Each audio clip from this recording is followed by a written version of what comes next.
Hello everyone, welcome to GGN. Today is Friday, June 29th, 2012, and I'm Darko. This is my website, ggnonline.com. There's a poll up there, you can check on it and vote how long until a drone kills the first American on American soil. So far, the majority are saying within the next year, followed by the next 2 years. You can follow GGN with your email address, also on YouTube, ddarko2012 and ddarko2013. And if you'd like to help, you can donate right there. So, and there's also a little news archive there. So, I'm ready to go here, and we're going to cover the economy. And the biggest news, of course, is Obamacare approved. It was kind of shelved for a while there, and now it's back from the dead. So, and a little bit of eugenics, because you have financial warfare, and then you have social warfare, you have eugenics, and it kind of all just is immersed, right, in the same global agenda. So it says here, Obamacare approved, IRS to force Americans to buy health insurance. It says it's a victory for Obama and a travesty for the middle class. The Supreme Court upheld Obama's health care mandate, empowers the IRS to begin to regulate America's health care by 2014.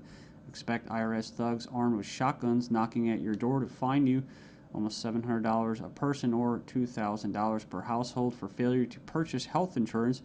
If you fail to pay the outrageous fine, expect to be sued by the IRS. It says here that revised healthcare laws remove the penalty of almost $250,000 in imprisonment up to 5 years. It says here this ruling allows the federal government to force citizens to enter a contract with private corporations to buy health insurance. This is happening just days before the 4th of July, when Americans won its independence from British tyranny, and now we face the same tyranny today. It says here by 2014, all Americans will have to submit or face being fined and sued by the Internal Revenue Service. The American people are already struggling financially with record unemployment, inflation, and trillions of dollars in national debt. By the time health insurance becomes mandatory, the middle class will be financially bankrupt. This is the reason why the military and police are preparing for martial law in the U.S. streets, says because people will revolt against the system that has basically turned people into financial slaves. So it says here that they're conditioning Americans with checkpoints and speed traps, army drones to spy on us.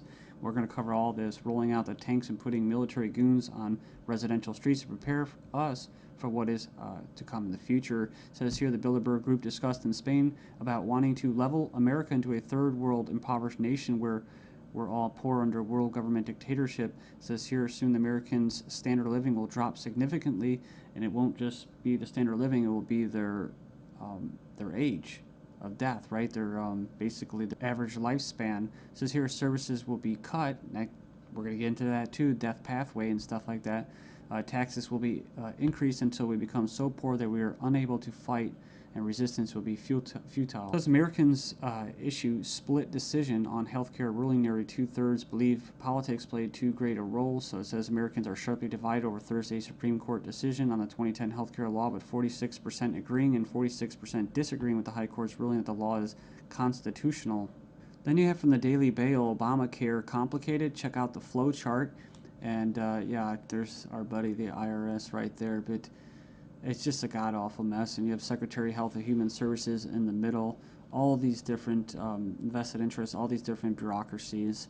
And the biggest invested interest that helped write the bill was the insurance companies. And they're the ones that are going to basically, how could you say, not profit. Well, they will profit, but they're going to get the best advantage from this, right?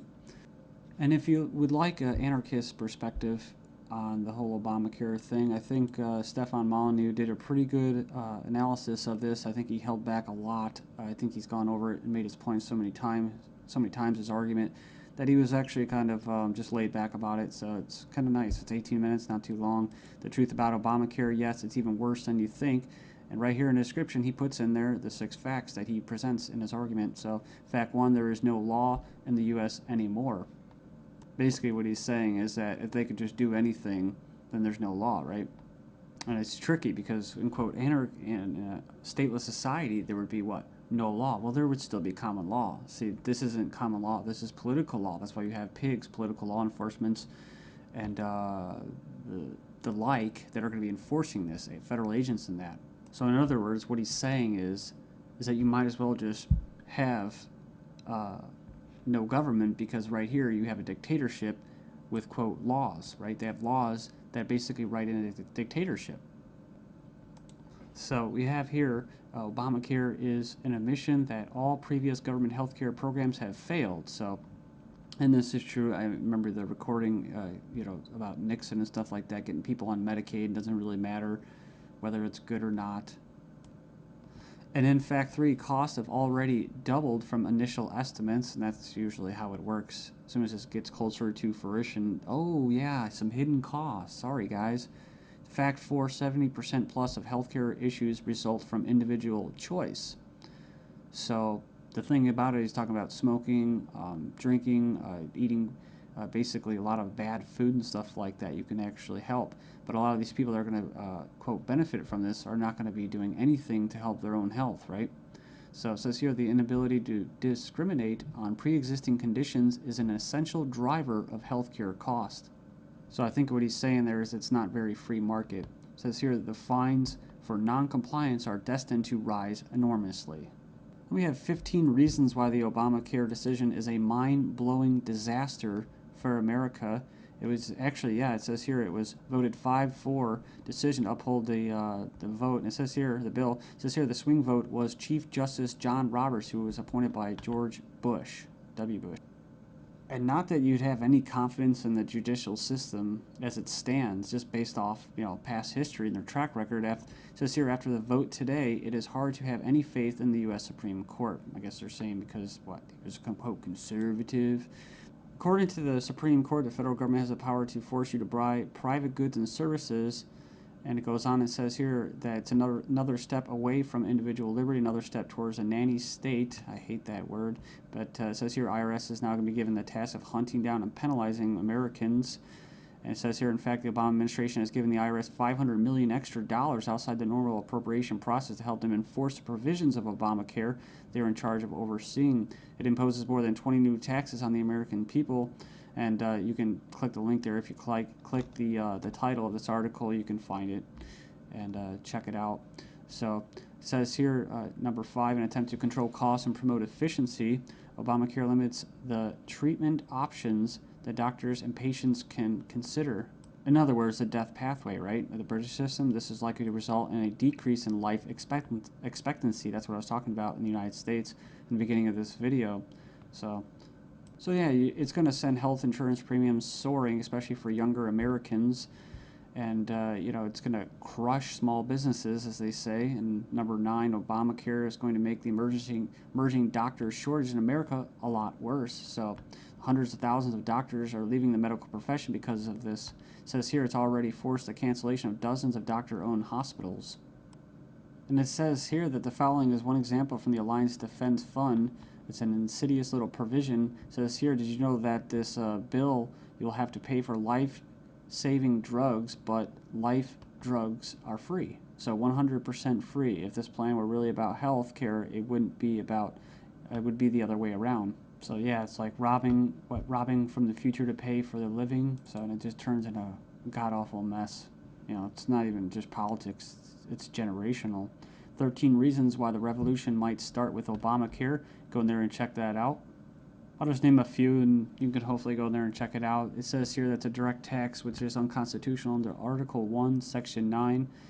And you can go in there and read that. It says here it violates states' rights since federal government does not have the constitutional authority to take over healthcare as stated in the 10th Amendment outlined in the Bill of Rights. This mandate is involuntary servitude or slavery to big banks and insurance industries, neither slavery nor involuntary servitude except as punishment for a crime whereof the party shall be duly convicted. Basically, the 13th Amendment.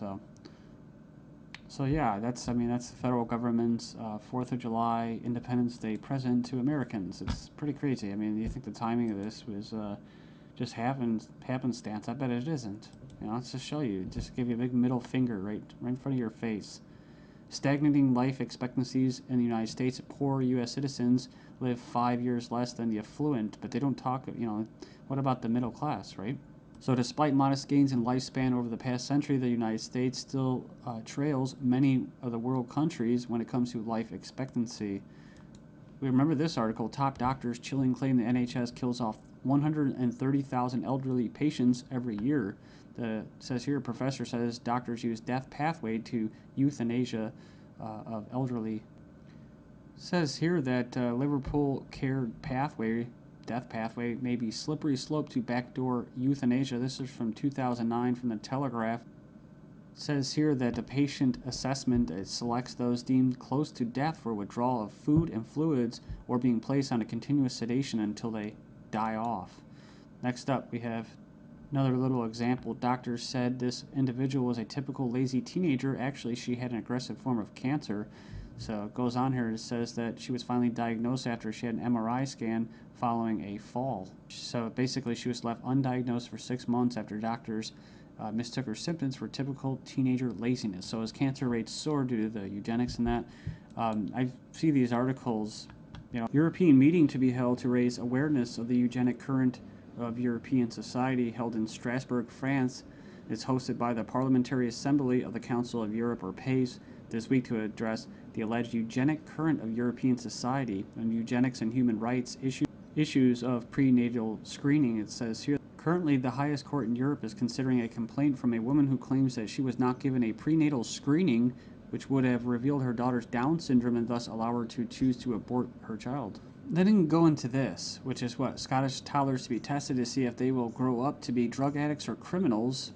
So they're going to basically examine them to determine their capacity for violent crime, to be violent. But what happens when this comes to the UK? Thailand violent students to be drafted into our army automatically.